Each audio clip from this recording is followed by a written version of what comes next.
Good morning and welcome back to the Atlantic Council Geoeconomic Center's IMF pop-up studio. This morning I have with me Nadia Petkova, Managing Director for Impact and Partnerships at the European Bank for Reconstruction and Development. I'm Jessie Yin, I'm an Assistant Director on the GeoEcon team, and we'll be discussing a little bit about leveraging blended finance instruments for public infrastructure. Thank you for joining me, Nadia. Jessie, thanks for having me here. So to set the scene a little bit, the World Bank estimates that the infrastructure funding gap is around $1.5 trillion annually. And the involvement of private capital here is crucial for addressing this gap so that countries can optimize already scarce public funds. Between the decline in official development assistance from traditional donors and the increased sovereign debt burdens over the last few years, blended finance and public-private partnerships have become a really popular area of interest for delivering this critical public infrastructure. So to help set the scene, how does the EBRD approach infrastructure projects in partner countries, and what has sort of been your traditional role? Thank you very much, Jessie, for the question, and you're absolutely right. With declining ODA budgets, private sector mobilization is becoming critical, not only for infrastructure projects, but overall, in order for us to be able to meet all the objectives which we have set in front of ourselves. So governments, MDBs are not sufficiently equipped to do that. Private sector is very, very, very important. As a matter of fact, we just approved our strategic capital framework. Our governors approved it in May, and private sector mobilization is a key enabler which has been identified by the management and broadly supported by our shareholders, that it's key for us to advance. So EBRD supports its countries of operation and their transition of becoming sustainable market economies. This is by investing in projects, including infrastructure projects, to deliver strong impact. After all, this is what our shareholders, our stakeholders are interested in. So blended finance is extremely important tool to be used where projects face barriers to commercial bankability and where concessionality can unlock new dimensions of impact. So blended concessional finance is very, very important. Few examples I wanted to give, probably to be good, where blended concessional finance, especially in infrastructure projects, contributes to the impact, is supporting pioneering technologies. Temporary concessional support can first help first movers project overcome upfront costs. A good example, which we had in our MENA region, is providing blended finance for the production of green hydrogen in the fertilizer sector. The other area is scaling up proven solutions in relatively nascent markets. Concessional finance can enable the replication and scale up of new, but already still to be proven business models. A good example is from our Central Asian operations in Tajikistan, where we have financed first electric vehicles charging infrastructure projects in Tajikistan, which diminished the upfront investment cost in a very nascent market. So the other one is mobilizing private capital. By mitigating perceived or actual risks, concessional finance helps crowd in the private investor and catalyze larger volumes. So just to give you an example, if on an infrastructure project, we at EBRD will be prepared to put 100 million, but if we put it as a more junior tranche, this could attract private sector investors which could invest on that because we will mitigate their risk. A good example is concessional debt tranche to help de-risk and mobilize commercial lenders. And last but not least, because one of our key strengths of EBRD is that we combine investments with policy work and technical assistance, is advancing policy reforms. So EBRD is piloting an approach where concessional finance is linked to specific policy actions by the governments, which can reinforce structural reforms. So the use of blended concessional finance is guided by our robust governance framework for concessionality, and I'm very proud to say that EBRD is actively participating in the DFI blended finance working group as well, because alignment between the DFIs in that area, in the MDBs, is critical. Thank you so much for sharing this great overview of EBRD's approach to blended finance. How do you balance the commercial viability required by private investors with the broader public policy goals of the host government in an infrastructure project, and also keeping in mind the transition impact that the EBRD has? I think the alignment of interest is very important. What we have been doing for a number of years now, but especially advancing in the last couple of years, is working on joint platforms with the countries, platforms which are owned by the governments, whereby we agree with governments and other MDBs and private sector ultimately how we're going to leverage our different strengths, how EBRD can support the policy work in order to crowd in the private sector, but also have the ownership of the government so that the agenda, the policy agenda is aligned with their agenda. We have a very successful platform which we are leading on in Egypt, as well as industrial platform in Turkey, in North Macedonia, and now we are looking at a number of Central Asian countries like Uzbekistan and Kazakhstan. What our advantage is that we can bring in both the public and the private sector. So, for example, in a number of these platforms, we have as partners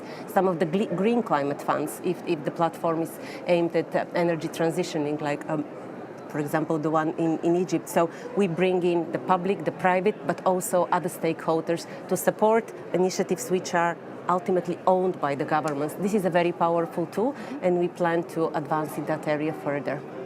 Thank you. You mentioned these joint platforms in Egypt and also expanding in Central Asia. EBRD has also expanded its mandate to sub-Saharan Africa. Can you explain a little bit why this expansion is important? There are a lot of DFIs that operate in that region.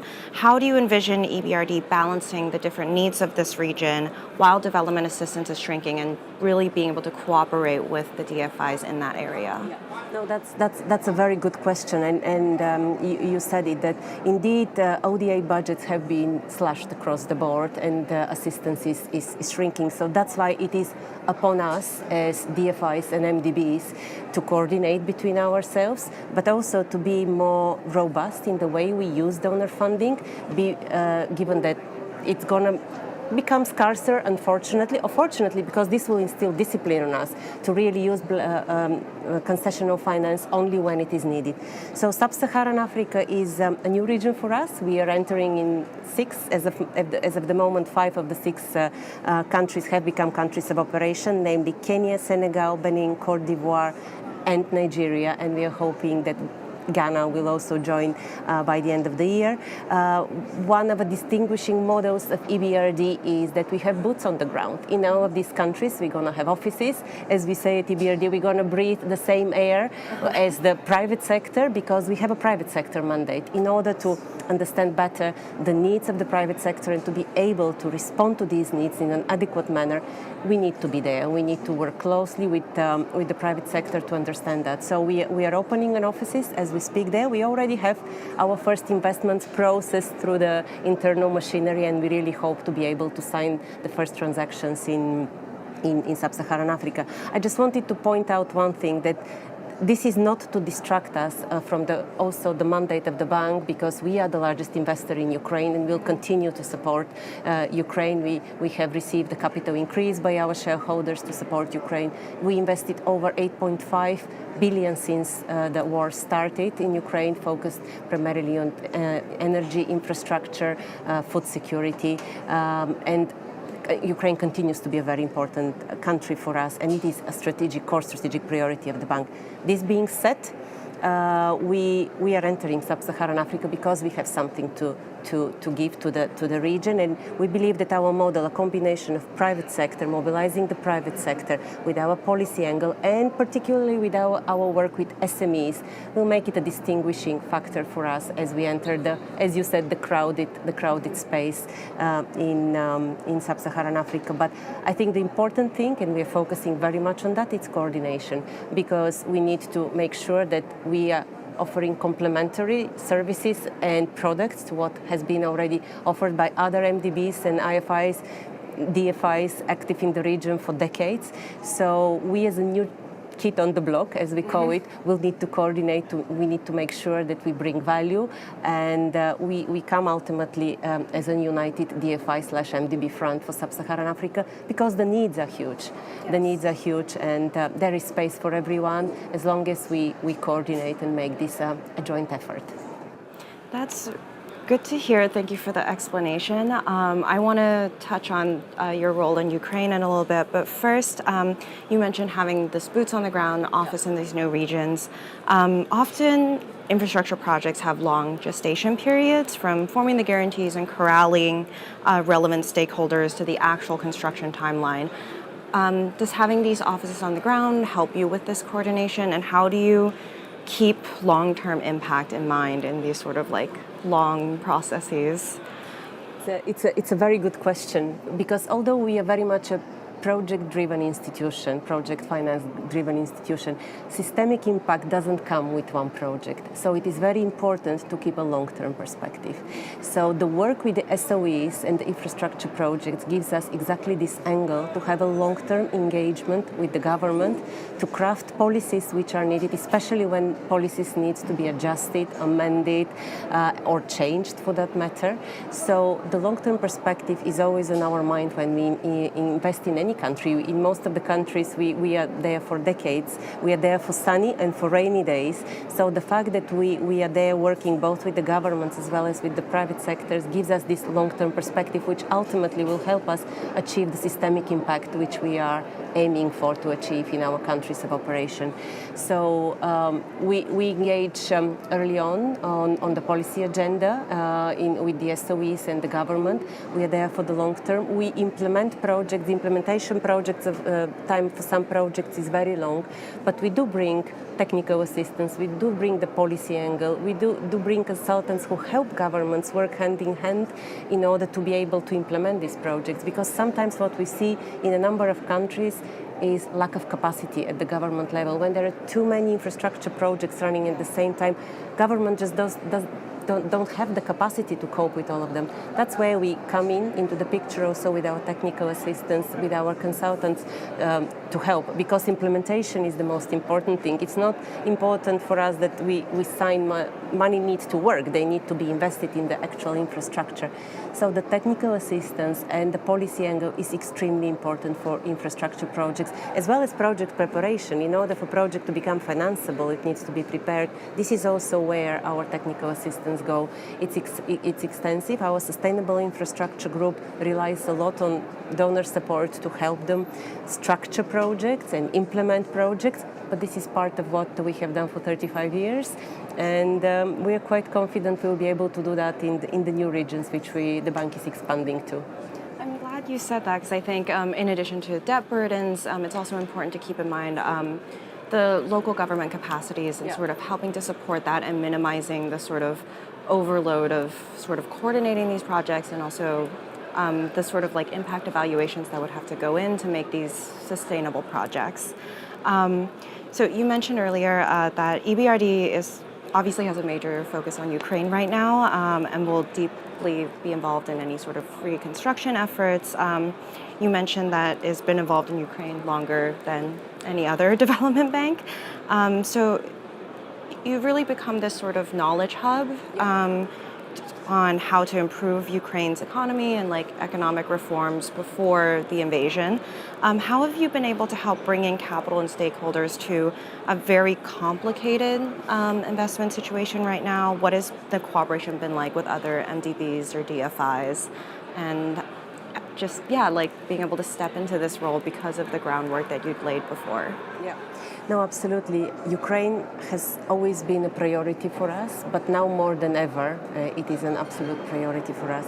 And you mentioned the policy angle and the engagement with the government on building capacity, which is very, very important in these very difficult times for the administration. We work very closely with all ministries, from the Ministry of Finance, Ministry of Energy, all relevant ministries. We work very close. We have more than 300 consultants for which with the generous support of donors, we have installed in the government in order to support them in the capacity building, and this is working very well through our engagement with the government.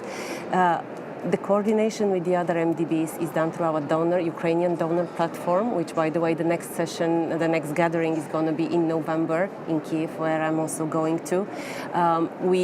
we initiated that together with the IMF, together with the European Union, together with key stakeholders. The Ukrainian donor platform meets on an annual basis to discuss priorities for the government, what are the investment needs, where should money go, and where should different MDBs and stakeholders, depending on their capacity and experience, where they should be plugged in. We are working on a project preparation facilities together with the World Bank guys. We are coordinating, and the government is in the SOE sector, so that together with government we prioritize the projects which need financing first and foremost, and so that our work in terms of preparing this project for financing is focused on that. This is running as of this year with the generous support also of the European Union and the Dutch government and many other donors who have contributed to that. So in these precarious times, and this especially when the resources are scarce and the needs are huge, coordination is paramount. So the Ukraine Donor Platform is a very good platform where all of us come together to discuss the priorities, what needs to be done, we need to focus. Just to mention, as a result of the recent attacks on the infrastructure of Naftogaz, we are coordinating with those stakeholders as to how and where to provide our support, first and foremost for immediate needs of gas purchases, but then the infrastructure is also damaged. We need to focus immediately almost on what we can do on repairing infrastructure, pumping stations, just name it. So all of this is coordinated with all of our stakeholders, the IMF, the World Bank, the European Union, and all key donors which have been supporting Ukraine through us or through other partner financial institutions in the last 4 years. I think the EBRD's work in Ukraine over the last few years has been a real testament to the sort of power of coordination when it comes to bringing investment to a region. So thank you for sharing that. I wanted to, just before we wrap up, pull back and look at the bigger picture for a second. The environment of development finance has changed a lot over the past decade.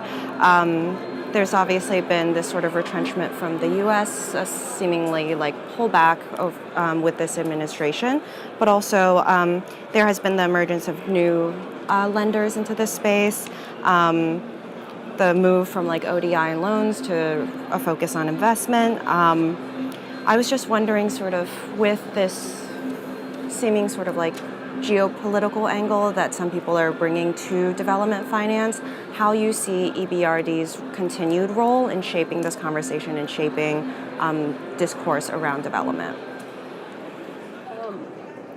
The times are challenging and turbulent, but these are times when also create opportunities for institutions like EBRD, which mandate is very clear. Our mandate is focused on the private sector. We do everything in order to enable the private sector to thrive and to invest. So from that perspective, our lenses have not changed for the last 35 years. What we are working towards is making our economies more resilient, more sustainable, in which the private sector plays the key role. So as a result of that, we have always remained very relevant, even nowadays, because our strategic capital framework calls for three main priorities: sustainable markets through green investments, but also inclusive investments through human capital strengthening, and ultimately the most important one, as I see it, is our economic governance, because economic governance underpins everything. Governance at the level of state-owned enterprises, but also good corporate governance at our clients. So with all of this in mind, the relevance of the EBRD, the private sector lens, the ability to mobilize capital has always remained relevant, and nowadays in these turbulent times and these changing times even more so. We are looking as we speak in our donor strategy, which we're going to issue to our donors for consultation next week, actually being very open and discussing how we can mobilize better, how we can use the resources scarcer, so that with donors we work as a united front. So I think the private sector, the boots on the ground, the model of the EBRD has withstood times over the years. We've been through many crises: the COVID crisis, the Ukrainian wars, the earthquakes. We ultimately look at it from the lens of how do we make our countries and our companies more resilient to be able to withstand crisis.